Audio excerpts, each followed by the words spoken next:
काशीला सूर्यवंशी आहेत. त्यांचं बिदर नरसिंह भगवान कुलदैवत आहे. आणि त्या नरसिंहला येऊन त्यांना डाक वाजवायची असते. ते डाक वाजवणं प्रकार माहित आहे ना आपल्याला. त्यांनी डाक वाजवली म्हणून त्यांना डाके म्हणू लागले. सूर्यवंशीच पण डाक वाजवली म्हणून डाके. सदाशिवराव डाके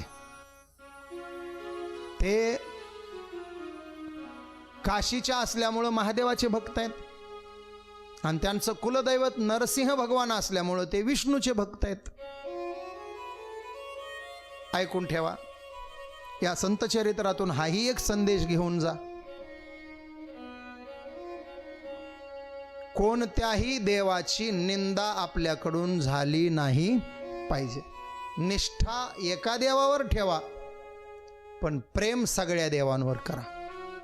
पतिव्रते जैसा भ्रतार प्रमाण आम्हा नारायण तैसा अशी निष्ठा ठेवा, पण निंदा कोण्या देवाची करायची नाही. एकनाथ महाराज म्हटले, हो अनिया वैष्णव जो का निंदी सदाशिव त्याचे पाहू नये वदन मूर्खाहुनी मूर्ख जाण. वैष्णव असून जर महादेवाची निंदा करत असेल तर त्याचं तोंड सुद्धा बघायचं नाही. शिवासी भजला विष्णू दुरावला, अदपात झाला तयानारा. हा, निष्ठा एकावर असावी. भागवतामध्ये पण हा प्रश्न आलेला आहे. कोणता देव सर्वश्रेष्ठ? तुमची ज्याच्यावर निष्ठा तो सर्वश्रेष्ठ, पण इतर देवाची निंदा करायची नाही. उदाहरणाने सांगतो, महिला मंडळ, एका मुलीचं लग्न झालं, ती सासरी गेली, तिनं नवऱ्यावर निष्ठा ठेवावी. बरोबर?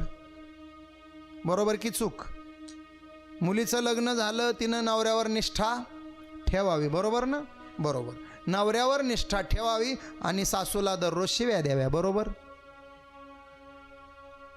सासऱ्याला घालून पाडून बोलावं. बरोबर? ननंदेला तर केसाला धरूनच मारावं. बरोबर? जाऊबाई सोबत लाटणं घेऊनच भांडावं. बरोबर? नाही. नवऱ्यावर निष्ठा ठेवावी, सासूचा आदर करावा, सासऱ्याचा सन्मान करावा. जाऊबाईंना थोरल्या असतील तर त्यांचा मान त्यांना द्यावा, धाकट्या असतील तर धाकट्या बहीण म्हणून त्यांना वागवावं, ननंदेचा आदर सत्कार करावा, निष्ठा नवऱ्यावर ठेवावी.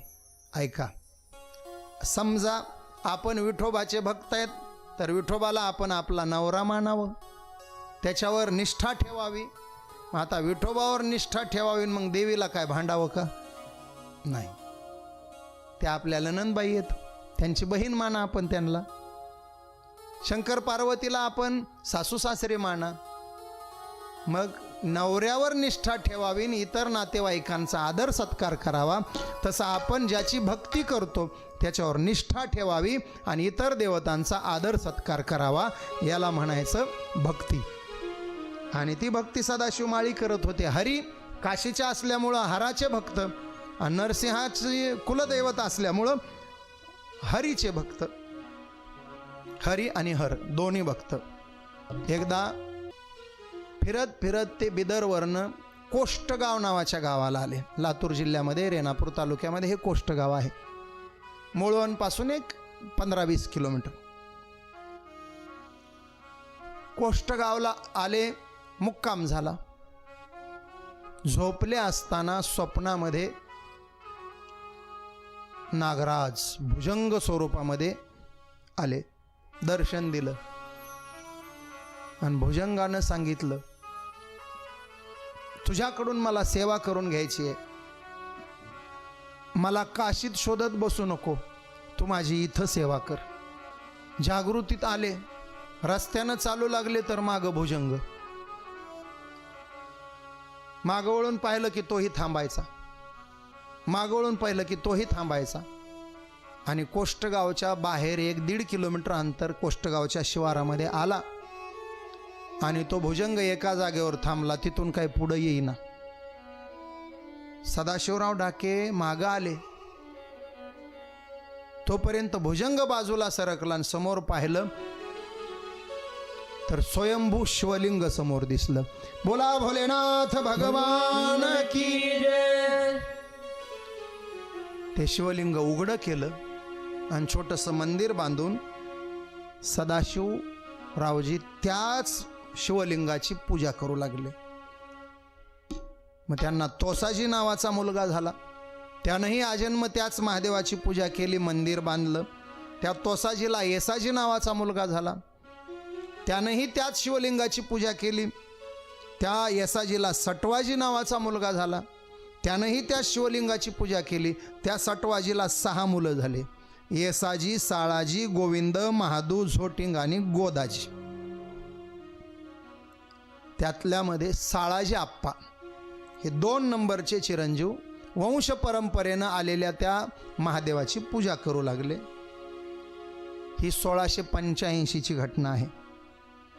साळाजी आप्पा त्यांचा विवाह गंगाबाई बरोबर झाला आणि ह्या साळाजी आप्पाला माळ घालून अनुग्रह देण्याचं काम जगद्गुरु तुकोबारायांचे सुपुत्र नारायण महाराज यांनी केलं. बोला श्री संत नारायण महाराज की जय. तुकोबारायाचे वंशज नारायण महाराज, ज्यांनी ज्ञानोबारायांचा पालखी सोहळा, गळ्यामध्ये पादुका अडकवायच्या, देहूवरून तुकोबारायाच्या पादुका, आळंदीला जायचं, आळंदीतून माऊलीच्या पादुका, आणि दोन्ही पादुका घेऊन पंढरीची वारी करायची, ते नारायण महाराज. नंतर हैबत बाबा आले. हैबत बाबांनी माऊलीच्या पादुका आळंदीहून नेल्या, नारायण महाराजांनी देहूच्या पादुका देहूवरून नेल्या. मग 2 स्वतंत्र पालखी सोहळे झाले. पण हैबत बाबांच्या अगोदर नारायण महाराजांनी दोन्ही संतांच्या पादुका पंढरीला नेल्या. ही पंढरीची वारी करणारे आद्य जनक जर कोण असतील तर नारायण महाराज. बोला नारायण महाराज की जय. नारायण महाराजांची कृपा साळाजी आप्पावर होती. आप्पांच्या घरी देव यायचे म्हणे. गावाबाहेर ते शिवमंदिर बांधलेलं, दररोज नित्य नेमानं त्याची पूजा. आणि जे दर्शन सदाशिवरावांना भुजंग रूपात झालं होतं तेच दर्शन साळाजी आप्पांना सुद्धा भुजंग रूपामध्ये झालं. त्या साळाजी आप्पांची समाधी आताही कोष्टगावला आहे. कोष्टगाव, भतानेवाडी, साळाजी आप्पांच्याच कृपा आशीर्वादानं ह्या गावांची वाटचाल आहे. आणि त्या साळाजी आप्पांच्या माध्यमातून जे शिवमंदिर आहे गावाच्या बाहेर, तिथं जाऊन माधव बाबांनी काही दिवस अनुष्ठान केलं. हे महात्मे उगाच एवढे प्रकट नाही झाले महाराज. अग्नी नारायण ज्यांच्यासाठी वर्षभर ज्या जागेवरून पाणी वाहतं, जनावरं जातात, त्या कोळशातून प्रकट होतो, ते महात्मे काय सामान्य असतील का? शिवमंदिरामध्ये अनुष्ठानाला बसले. 24 दिवसाचं अनुष्ठान केलं, फक्त दूध पिऊन. 24 दिवस पूर्ण दूध, आणि 24व्या दिवशीपासून दूधही बंद केलं. पुढचे 12 दिवस नुसतं पाणी घेऊन अनुष्ठान केलं. आणि अनुष्ठानाला बसलं की 3-3, 4-4 तास ध्यानाला बसावं. भजन करायला लागले की 4-4 तास माधवबाबांनी भजन करावं महादेवाच्या दरबारात. कोष्टगावला साळाजी आप्पांनी ज्या महादेवाची सेवा केली त्या महादेवाच्या दरबारात माधवबाबांचं अनुष्ठान चाललंय. 2 मिनटं भोलेनाथाचा जयघोष गजर करत आपण माधवबाबांच्या संगतीत कोष्टगावी महादेव मंदिरात जाऊ. ओम नमः शिवाय. हरि ओम नमः शिवाय. ओम नमः शिवाय. हरि ओम नमः शिवाय. ओम नमः शिवाय. हरि ओम नमः शिवाय. ओम नमः शिवाय. हरि ओम नमः शिवाय. ओम नमः शिवाय. हरि ओम नमः शिवाय. ओम नमः शिवाय. हरि ओम नमः शिवाय. हरि हरि ओम नमः शिवाय. हरि ओम नमः शिवाय. ओम नमः शिवाय. हरि ओम नमः शिवाय. ओम नमः शिवाय. हरि ओम नमः शिवाय.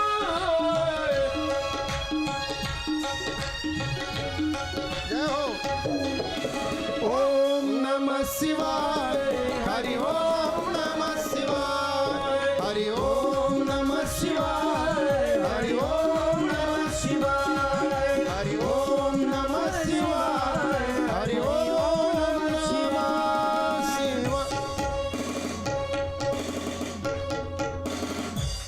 हो. 36 दिवसाचं अनुष्ठान झालं आणि 36 दिवसाच्या अनुष्ठानानंतर सदाशिवरावांना ज्या भुजंगानं दर्शन दिलं, साळाजी आप्पांना ज्या भुजंगानं दर्शन दिलं, त्याच भुजंगानं माधवबाबांना दर्शन दिलं. भुजंगराज प्रकट झाले. माधवबाबांनी डोळे उघडले, पाहिलं, पण माधवबाबा हट्टी. माधवबाबांनी सांगितलं, हे भुजंगराज, तुम्ही सदाशिव महाराजांना दर्शन दिलं, तुम्ही आप्पांना दर्शन दिलं, पण मला तुमच्या एकट्याचं दर्शन नकोय, तुमच्या मालकासकट मला तुमचं दर्शन घ्यायचंय. आणि होत नसेल तर मी अजून अनुष्ठानाला बसणार आहे.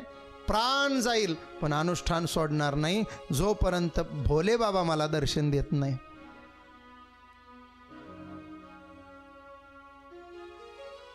पुन्हा 8 दिवस गेले आणि 8व्या दिवशी साक्षात भोलेनाथ प्रकट झाले. बोला भोलेनाथ भगवान की. जय. भोलेनाथ प्रकट झाले आणि माधवा डोळे उघड, साक्षात मी आलोय. क्रांती करून दाखवली माधवबाबांनी. साळाजी आप्पांची पुण्यतिथी माधवबाबांच्या मार्गदर्शनामध्ये साजरी व्हायची आणि त्या उत्सवामध्ये मोतीराम महाराजांचं कीर्तन व्हायचं. माधवबाबा टाळ घेऊन उभा राहायचे, प्रमाण म्हणायचे. हडबेवाडी नावाचं गाव आहे. अंबेजोगाई अहमदपूर रोडवर रस्त्यालगतच. तिथं नागोराव हडबे नावाचे ग्रस्त होते.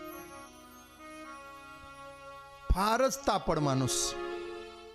अन्नदान करायला हायगाई करायची नाही, सप्त्यात सेवा करायला हायगाई करायची नाही, पण तापड स्वभाव. ऐकून ठेवा महाराज, समाजात वावरत असताना माणसानं डोक्यावर बर्फ ठेवला पाहिजे, जिभेवर साखर ठेवली पाहिजे. राखावी बहुतांची अंतरे, भाग्य येते तदनंतरे. बोलणं गोड असावं आणि वागणं शांत असावं, जग आपोआप तुमच्यावर प्रेम करू लागतं. बोलणं गोड असावं आणि वागणं शांत असावं. बघा पटतंय का? काय असतं, घटना त्याच असतात, फक्त आपल्या रागावण्यामुळे बऱ्याच घटनेवर परिणाम होतो. आरोग्य उत्तम ठेवायचं असेल तर रागावर कंट्रोल ठेवा. आरोग्य उत्तम ठेवायचं असेल तर रागावर कंट्रोल ठेवा. काय होतं महाराज, चिडचिडपणामुळे आरोग्यावर परिणाम होतो. हे बीपी वाढणं, हे काय प्रकार आहेत? चिडचिड करण्यामुळं बीपी वाढतो, बीपी लो होतो. काही काही माणसं त्यांचे ओठ सुकून जातात, तोंड कोरडं पडतं, लटलटलट कापतात रागवल्यानंतर. 2 तोलामोलाचे वाक्य सांगतो. कुठल्याही गोष्टीवर प्रतिक्रिया देण्यापूर्वी 100 वेळा विचार करायचा, नंतर प्रतिक्रिया द्यायची. विचार करायचा. रागवण्या अगोदर 100 मोजायची सवय ठेवा. बघा काय होते परिणाम. राग आला की 1पासून 100 पर्यंत मोजायचे, तेवढ्यात राग कमी होतो. आपण काय करतो, ॲक्शनला रिॲक्शन देतो, क्रियेला प्रतिक्रिया देतो, म्हणून घोटाळा होतो. बघा जमलं तर. आता आमच्या जीवनामध्ये काय कठीण प्रसंग येत नाहीत का? आम्ही शांततेनं ते हाताळतो. म्हणजे मीही काय फार राग जिंकलाय असं नाही, पण त्यातले त्यात संतांचे विचार पाठीशी आहेत. संतांचा सहवास घडला, त्यामुळं थोडासा स्वभावामध्ये मृदूपणा आला आणि यावा, तो आला पाहिजे. काय दुष्परिणाम होतात रागवण्याची सांगतो. एक गोष्ट, घडलेली गोष्ट. 2 मित्र होते. दोघं एकाच शाळेत शिकले, एकाच कॉलेजला शिकले. इंजिनिअरिंगला एकाच कॉलेजला ॲडमिशन घेतलं. इंजिनियर दोघं एकाच वेळेला झाले. एकाच कंपनीमध्ये जॉबला लागले, कामाला लागले. वेतन सारखंच, हुद्दा सारखाच. योगायोग चांगला लागला. एकाच गावात मुली पाहायला गेले. त्या दोघी पण एकाच वर्गात शिकलेल्या. त्या दोघी पण मैत्रिणी, दोघांना आवडल्या, दोघी बरोबर लग्न केलं. दोघांनी एकाच बिल्डिंगमध्ये फ्लॅट घेतले. दोघांमध्ये एकच मोटरसायकल घेतली. अरे एकाच कंपनीत जायचं आणि एकाच बिल्डिंगमध्ये यायचंय, पेट्रोल शेअर करत जाऊ म्हटले. फक्त दोघात फरक होता. एक होता शांत डोक्याचा आणि एक होता गरम डोक्याचा. आपण नावं काय घ्यायचे त्यांचे? रामराव शामराव घेतले असते, पण इथं एखादा रामराव असला तर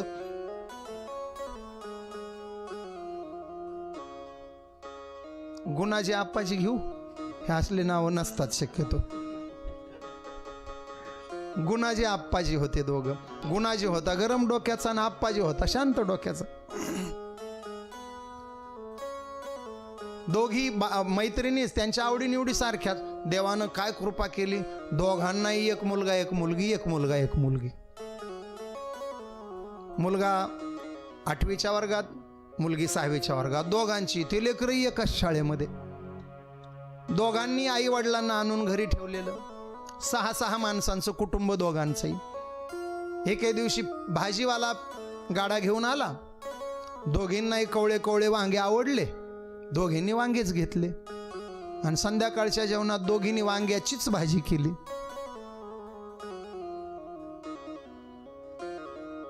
काळ्या तिखटात करायची. तुम्ही म्हणाल तसं, मला काय करायचंय, मला खायचंय, बनवायचंय कुठं. दोघींनी काळ्या तिखटातली वांग्याची भाजी बनवली आणि काय बोला फुलाला गाठ पडली. दोघीही भाजीमध्ये मीठ टाकायला विसरल्या. दोघीची भाजी आळणी. ते दोघंजण आले गाडीवर. ऑफिस सुटलं. 6 वाजता घरापर्यंत पोहोचले. जवळच सुपर मार्केट होतं. तो शांत डोक्याचा म्हटला, गुणाजी तू घरी जा गाडी घेऊन, मला थोड्या 4-2 वस्तू खरेदी करायच्या आहे. पायी चालत येतो, पाय पण मोकळे होतील. गरम डोक्याचा गुणाजी घरी पोहोचला आणि शांत डोक्याचा आप्पाजी किराणा दुकानात थांबला. हा घरी गेला, हातपाय धुतले. तोपर्यंत थोड्या बातम्या वगैरे टीव्हीवर चालल्या. बायकोला म्हटलं काय करतेस? ती म्हणली भाजी झाली आहे, भात शिजला, आता गरम गरम भाकरी करते आणि वाढते तुम्हाला. आम्ही बाकी 5 जण नंतर जेवू, तुम्ही दमून आलाय, तुम्ही अगोदर जेवा. म्हणला कर लवकर, काय करायचं आणि वाढ. डोकं गरम. तिनं भाकरी केली. भाकरी आणि भाजी वाढली. भाजीत त्यानं भाकरीचा तुकडा बुडवला आणि तोंडात ठेवला. भाजीत नव्हतं मीठ. याचं उठलं डोकं. मूर्ख कुठली, अक्कल नाही तुला. 12 वर्ष झाले लग्नाला, अजून भाजी करता येत नाही. मर मरायचं, राबायचं आणि संध्याकाळी घरी आलं तर ताटामध्ये हे असलं जेवण. ताट ढकललं. आता तीही दिवसभर काहीतरी कामानं बेजार झालेली होती. ती म्हणले हो काही बिघडलं नाही, चांगलीच केली भाजी, चांगलीच केली आणि मला येते करायला. सारखं सारखं नावं ठेवणं बरं नाही. खा, काय खा, मातीसारखं लागतंय म्हटला. घाल चुलीत, मला नाही जेवायचं. दिलं ताट ढकलून. ताट ढकलून दिलं आणि जाऊन बसला रिमोट चाळत. बातम्या बी बघना, क्रिकेट मॅच बी बघना, सिनेमाही बघना आणि सिरियलही बघना, नुसते बटणं चालू लागलं. आता तो जेवला नाही, ती जेवेल का? ती किचनमध्ये आपल्या हाताची घडी करून रडत बसली. 4-5 भाकरी टाकून झाल्या होत्या. आता हे दोघं नाही जेवले. म्हातारी जेवतील का? म्हातारी देवघरात जपमाळा ओढत बसली आणि म्हातारं ज्ञानेश्वरीचे पानं चालू लागलं. आता हे चौघं नाही जेवल्यावर लेकरं जेवतील का? लेकरं उलटे पुस्तकं धरून असं बघू लागले. बाप माघार घेतो का आई माघार घेते? माघार कोणीच घेईना. 6 जण 6 ठिकाणी राहिले. 2 मांजरं आले आणि 6ही भाकरी घेऊन गेले. पहिल्या घरात गोंधळ उडाला. आता दुसरं आप्पाजी किराणा माल घेऊन घरी आला. त्याला घरी यायला 7:30 झाले. त्यानं हातपाय धुतले. काय केलंय जेवायला? ती म्हणली भात शिजवलाय, भाजी तयार आहे, भाकरी पण आता एक शेवटची एकच एवढी करायची आहे. हा एक काम करा, 6 ताटं लावून घ्या, आपण 6ही जण एकाच वेळेला जेवू, स्वयंपाक मध्ये ठेव, गप्पा मारत खाऊयात सगळेजण. तिनं म्हटली ठीक आहे, पहिलं तुम्हाला वाढते, आमचे वाढून घेते, पोरं येता येत तोवर हातपाय धुवून. मग तो बसला. तेवढ्यात पोरंही आले.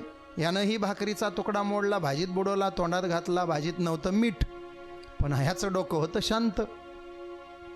यानं पोराच्या पाठीवर हात फिरवला. मग राजा, कशी चालली आहे शाळा? पप्पा खूप छान, घटक चाचण्या झाल्या, 30 पैकी 30 मार्क आहेत सगळ्या पेपरांमध्ये. वा वा वा छान. दीदी तुझं ग? बाबा मला पण सगळ्या पेपरामध्ये 30 पैकी 30 आहे. वा वा वा छान छान छान. दोघांनी असाच अभ्यास करा, दोघांना मी डॉक्टर बनवणार, एकाला MS आणि एकाला MD. आपल्याच शहरामध्ये दवाखाना टाकून देणार दोघांना. फी पण जास्त ठेवायची नाही, फक्त पेशंटला 200 रुपये फी ठेवायची.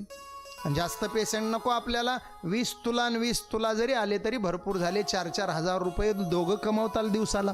8,000 रुपये तुमच्याकडे येतील. तेव्हा आपण किराणा दुकानात जायचं, मिठाचा पुडा घेऊन यायचं आणि ते मीठ भाजीमध्ये टाकून भाजी खायची. बायको म्हणली कळलं, इतकं लांबून लावू नका. तो म्हणला काय नाही अगं, विनोद केला. आलेच मीठ घेऊन. म्हणली मीठच टाकायचं विसरलं, कसं काय की?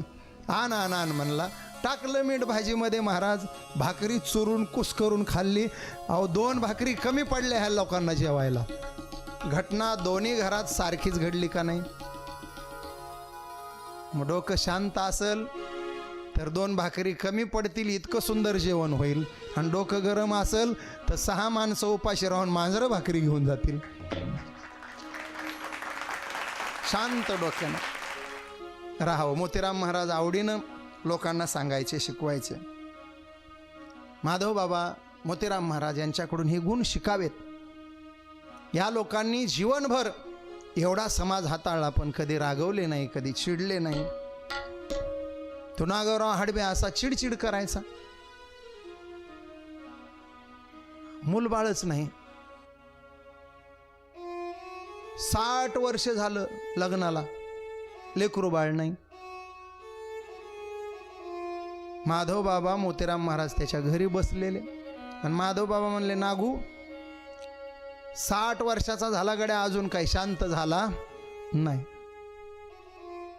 कशाचं शांत आणि कशाचं काय? देवाचं बी काय बघून घ्यावं. एवढा परमार्थ करतो, देवदेव करतो, अन्नदान करतो, एखादा वंशाला दिवा देऊ नये का देवानं? काय करायचंय तुमच्या देवाला? माधव बाबा हसले. अरे बाबा तुझ्यामध्ये दोष नाही, तुझ्या पत्नीला मूलबाळ होणार नाही, अडचण तिच्या मध्ये आहे.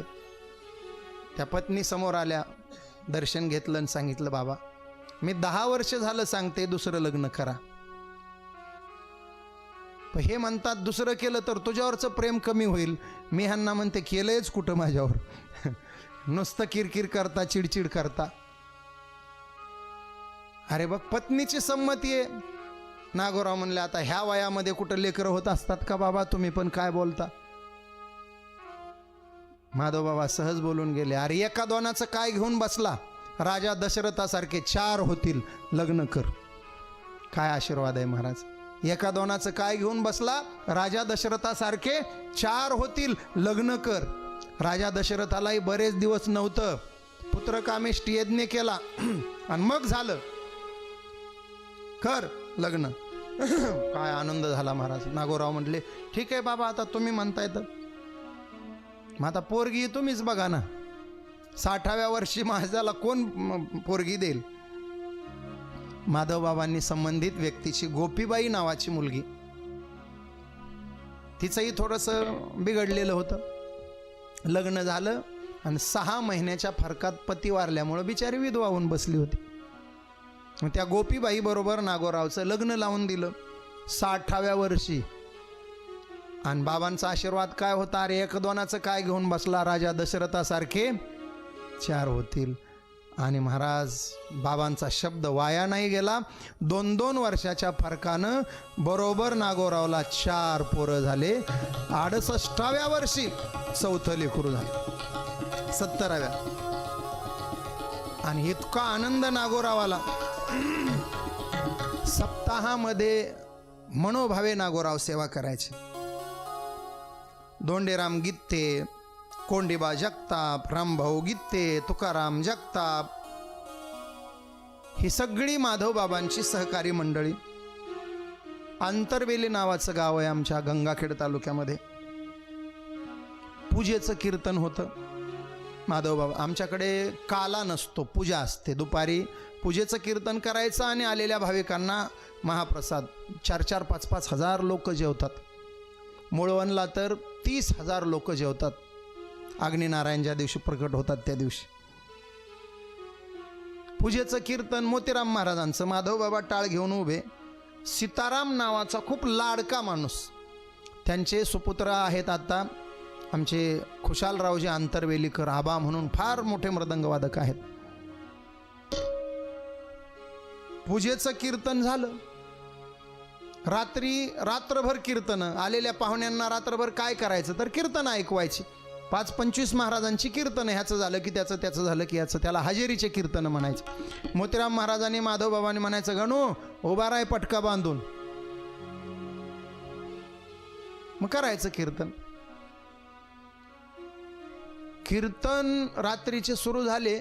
सीताराम दिवसभरच्या वाढण्याचं सेवा ह्यानं दमले होते, घरी जाऊन झोपले. माधवबाबाला कुठं चैन पडते. अरे माझा सीताराम कुठं गेला.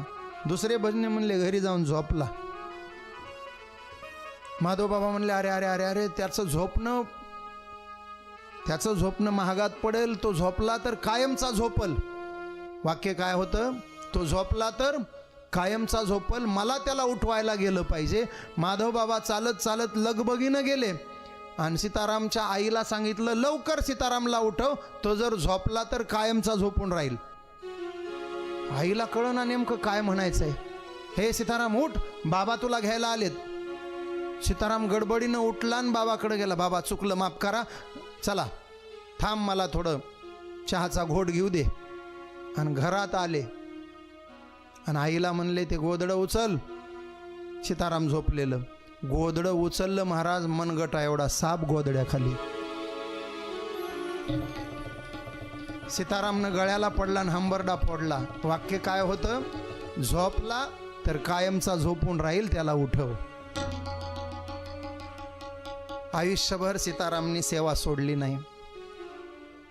त्यांच्या वंश परंपरेनं ती पुण्याई सीतारामची कामाला आली. खुशालाबांच्या आमच्या भागातलं फार मोठं मृदंग रत्न म्हणून ते व्यक्तिमत्व आहे. नंदागौळ नावाचं गाव आमच्या परळी तालुक्यामध्ये. हिमात बाबांची ही ख्याती. अग्निनारायण प्रकट केला बाबांनी. साप चावता चावता सीतारामला उठवलं. नागोराव हडबेला 4 पोरं झाले. बातम्या पांगल्यानं वाऱ्या हाती माप चाले सज्जनांचे, कीर्तिमुख त्यांचे नारायण. नंदागौळ परळी परिसरातलं डोंगरातलं गाव. परळीतून जगमित्र नागा मंदिरातून खांद्यावर घेतलं माधवबाबांना आणि असे तगडे तगडे वारकरी. मग 1 किलोमीटर यानं खांद्यावर घ्यायचं, 1 किलोमीटर त्यानं खांद्यावर घ्यायचं. असं पाय जमिनीवर बाबांचा ठेवू दिला नाही. जगमित्र नागा मंदिर ते नंदागौळ 7 किलोमीटर अंतर. दंडी टाळ मृदंगाच्या गजरामध्ये वाजत गाजत माधवबाबांना खांद्यावर घेऊन नंदागौळाला नेलं. आता या नंदागौळाचा इतिहास फार मोठा आहे. परळीला जे जगमित्र नागा महाराज साधू आहेत, ज्यांनी माऊलीच्या समाधीला जाताना मशाल धरली. एकदा असं झालं होतं, मामलेदार आपल्या भाषेत तहसीलदार परळीला आले. यांचं नाव जगमित्र. तहसीलदारांनी खिल्ली उडवली, जगमित्र, मग खरंच जगाचे तुम्ही मित्र आहे का? महाराज म्हणले हो, पशुपशवादिकांचे सुद्धा आम्ही मित्र आहे. मग एक काम करा म्हटले, आम्हाला पूजा करण्यासाठी वाघ लागतो, तेवढा वाघ जंगलात जाऊन घेऊन या. जगमित्र नागा म्हणाले का नाही? अरे पशुपशवादिक जर माझे मित्र आहेत तर वाघ सुद्धा माझा मित्रच आहे. जंगलात गेले आणि पांडुरंगाचा धावा केला. पांडुरंगा, तुझ्या भक्ताची लाज तुझ्या हातात आहे, आता मला वाघ मिळाला पाहिजे. महाराज, संकट भक्तावर येतं आणि साकडं देवाला पडतं. पडता जड भारी दासी आठवा हरी, मग तो होऊन दिशीन आड घाली सुदर्शन. पडता जड भारी अशी आठवावा भारी मग तो होऊन दिशीन आडघाली सुदर्शन. धावा केला पांडुरंगाचा साकडं पांडुरंगाला. माझा पांडुरंग व्याघ्र रूपात प्रकट झाला आणि उभा राहिला जगमित्र नागांच्या जवळ येऊन. गळ्यातलं उपरणं काढलं जगमित्र नागा महाराजांनी. उपरणं गळ्याला बांधलं आणि त्या वाघाला धरलं. बघा महाराज, आमच्या जनाईनं तरी त्याला फक्त चोरापर्यंत आणलं होतं, आमच्या जगमित्र नागांनी त्याला वाघापर्यंत आणलं. जनाबाई नाही का म्हटल्या, दोर बांधला ह्याच्या गळ्याला आणि चोर केला ह्याला. धरिला पंढरीचा चोर, धरिला पंढरीचा चोर, धरिला पंढरीचा चोर, धरिला पंढरीचा चोर, धरिला पंढरीचा चोर, धरिला पंढरीचा चोर, हे धरिला पंढरीचा चोर, धरिला पंढरीचा चोर. धरिला पंढरीचा चोर, गळ बांधणीया दोर, धरिला पंढरीचा चोर, गळ बांधणीया दोर, धरिला पंढरीचा चोर, धरिला पंढरीचा चोर, धरिला पंढरीचा चोर. पंढरीचा चोर. व्याघ्र रूपामध्ये धरलं महाराज देवाला आणि वाघानं दगडावर पाय ठेवला. दगडावर वाघाचा पंजा उमटला. असे 10 दगड आजही तुम्ही नंदागौळला या. व्याघ्र रूपात भगवान प्रकट झाले. तिथं ज्या दगडांवर भगवंताचे पाय पडले, वाघाच्या पायाचे ठसे उमटलेले दगड आजही तिथं पाहायला मिळतात. ते नंदागौळ. खांद्यावर माधवबाबांना घेऊन गेले. माधवबाबांनी ते भजन केलं. मग लोक म्हटले, बाबा पाण्याची फार अडचण आहे. बाबा म्हणले, काळजी करू नका, सुजलाम सुफलाम होईल तुमचं गाव. 22 खेडी पाणी योजना झाली. नंदागौळाला पाणीच पाणी झालं. नंदागौळाच्या भोवती छोटे मोठे मिळून 42 तलाव झाले. माधवबाबाच्या आशीर्वादानं नंदागौळ पाण्याखालचं नंदागौळ झालं. मूर्ती नावाचं गाव, वैशाख महिन्यामध्ये तिथं सुंदर सप्ताह होतो. माधवबाबांचं सुंदर मंदिर आहे. तिथं विहिरीत पडलेलं बाळ माधवबाबांनी वाचवलं. परचंडा, आमच्याकडं रोकडा हनुमान म्हणतात अहमदपूर तालुक्यात, रोकडा असलेला हनुमान. त्या परचंडामध्ये योगानंद महाराज किंवा श्रीपती महाराज नावाचे महात्मे होते. त्यांनी ते मंदिर बांधलं. त्या गावात अजून चोरी होत नाही. संपूर्ण मंदिर सोन्याचं आहे. तिथंही सेवा घडली. गोढाळा नावाचं गाव, तिथं महादेव मंदिर. तिथं नागोजी महाराज नावाचे साधू झाले. लिंबाचं झाड होतं महाराज. नागोजी महाराजाच्या समाधीवर एक डहाळा गेला आहे लिंबाच्या झाडात. सगळं लिंबाचं झाड कडू आहे आणि त्या महाराजांच्या समाधीवर जो ढाळा गेला ना, तेवढाच गोड आहे. जाऊन बघा महाराज, ते पान खाल्ले की गोड लागतात. गोड ढाळा, गोड ढाळा, गोड ढाळा म्हणून त्या गावाचं नाव झालं गोढाळा. तिथं गोविंदबुवा नावाचे साधू झाले. मनोहर महाराज नावाचे साधू झाले. मोतीराम महाराज, माधवबाबा यांनी अनेक वर्ष तिथं सेवा केली. मोतीराम महाराजच्या नंतर मारोतराव महाराजांनीही ती सेवा केली. पाटोदा नावाचं गाव आहे. तिथंही बाबा गेले. मारुतीचा शेंदूर तिथं गळून पडला. तिथं मारुतीची स्थापना करून बाबांच्या हस्ते शेंदूर लावल्या गेला. असं करता करता 1964 साल उजाडलं. 63-64 कार्तिकीची वारी, आळंदीची माऊलीचा समाधी सोहळा. माऊलीच्या समाधी सोहळ्याला काही वारकऱ्यांना सोबत घेतलं आणि माधव बाबा समाधी सोहळ्याला पोहोचले. आता खूप थकलेत माधव बाबा, शरीर क्षीण झाले बाबांचं. समाधी सोहळा पार पाडला. माऊलीच्या मंदिरामध्ये दर्शनाला गेले. हात जोडलेत, लटलट कापाय लागलेत, डोळे भरून आलेत माधव मामांचे. मोतीराम महाराज आणि माधव मामांची चर्चा व्हायची. मोतीराम महाराज म्हणायचे, आम्ही आमच्या गुरुच्या समक्ष फळ्यामध्ये देह ठेवणार आहोत. आणि बाबांनी म्हणायचं, आमचे मालक वास्कर आहेत, वास्करांचे शिष्य होते माधव बाबा, आम्ही पंढरीमध्ये मालकांच्या समोर देह ठेवणार आहोत. आता शरीर क्षीण झालंय, मी वाचू शकत नाही हे लक्षात आलं. आणि माऊलींच्या समाधीचं दर्शन घेतलं. डोळ्याला बाबांच्या धारा लागल्यात. हात जोडले माऊलींना, माऊली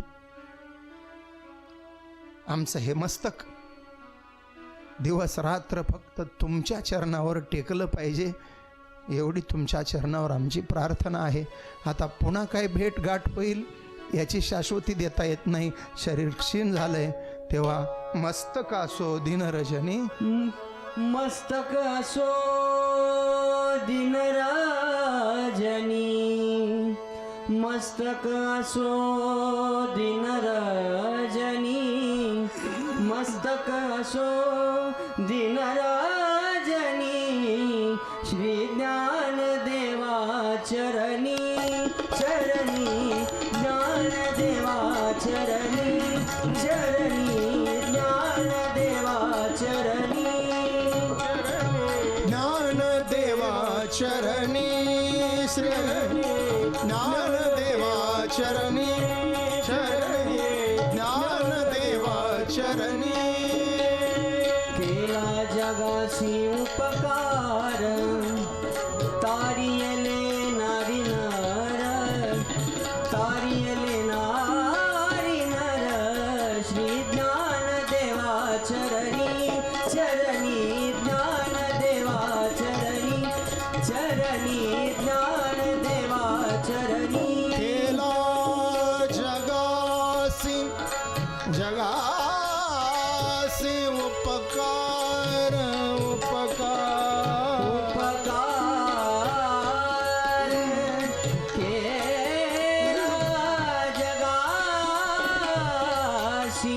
उपकार जगा डोळे भरून आलेत माधव बाबांची. केला समाधीला मिठी मारलीये, जगा मस्तक समाधीला घासतायत, हात जोडले. हे ज्ञानदेवा, दिवस रात्र आमचं मस्तक तुमच्या चरणावर असावं. याच शरीरात नाही, हा देह पडल्यानंतर पुन्हा कोणताही देह मिळाला, एखाद्या कुत्र्या मांजराचा जन्म जरी मिळाला तरी तो तुमच्या पायी राहण्यासाठी मिळावा. एखाद्या किड्या मुंगीचा जन्म मिळाला तरी तो तुमच्या पायी राहण्यासाठी मिळावा. संत समागमे एखादी परी, व्हावे त्यांचे द्वारी श्वान याती. माऊलीच्या समाधीला वेळोवेळा मस्तक घासलं, त्रिवार वंदन केलं. त्रयोदशी चतुर्दशीचा दिवस आळंदीत काढला. माधव मामा पौर्णिमेच्या अमावास्येच्या दिवशी पंढरपुरामध्ये पोहोचले. अमावास्येचा मुक्काम झाला आणि मार्गशीर्ष शुद्ध प्रतिपदा वास्कर महाराजांचं प्रवचन रुक्मिणी मातेच्या मंदिरामध्ये माधव बाबांनी श्रवण केलं. आणि मोतीराम महाराजांना माधव बाबा म्हणायचे, आम्ही देह ठेवणार पंढरपुरामध्येच ठेवणार. आणि शब्दाला माधव बाबा जागले. माधव बाबांनी मालकांच्या साक्षीनं, वास्करांच्या साक्षीनं, गुरु महाराजांच्या साक्षीनं पंढरपुरामध्ये शेवटचा श्वास घेतला आणि आपली जीवन यात्रा संपवली. भगवान पंढरीश परमात्म्याच्या साक्षीनं, रुक्मिणी आई साहेबांच्या साक्षीनं अग्नी साधू म्हणून जगलेलं हे महात्मे पंढरपुरामध्ये शांत झाले. अशा थोर महात्म्यांना वंदन करायचं आणि मनोभावे एकच प्रार्थना करायची, तुम्ही संत माय बाप कृपावंत, कायमी पतित कीर्तिवान. ज्ञानेश्वर माऊली माऊली, ज्ञानेश्वर माऊली माऊली, ज्ञानेश्वर माऊली माऊली, ज्ञानेश्वर माऊली.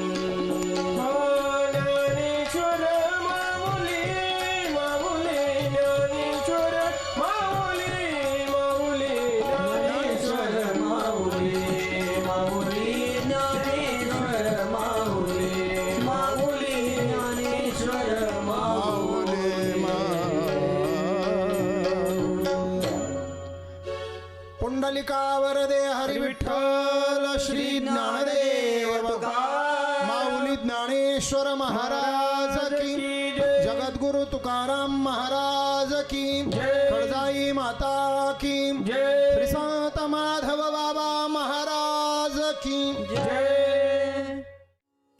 आजची कथा अतिशय सुंदर झाली. माझा अखेरचा श्वास मी माझ्या श्री गुरूंसमोर श्री क्षेत्र पंढरपूर येथे घेईन असं वर्षभर आधी सांगून खरोखरच श्री क्षेत्र पंढरपुरामध्ये रखुमाई मंदिरामध्ये आपला अखेरचा श्वास घेणारे महान साधू माधव बाबा मोळवणकर. खरोखरच त्यांचं कार्य अभूतपूर्व आहे. भक्ती मार्गामधलं त्यांचं स्थान अत्यंत महत्त्वाचं आहे. त्यांच्या चरणी अनन्य भावे लीन होऊया आणि या भागापुरतं इथेच थांबूया. पुन्हा आपली भेट होईल उद्या सकाळी ठीक 7:30 वाजता आपल्या आवडत्या कार्यक्रमात. गजर कीर्तनाचा सोहळा आनंदाचा को पावड बाय गोपुरम कुंकू आणि हळदी पावडर. जय जय रामकृष्ण हरी.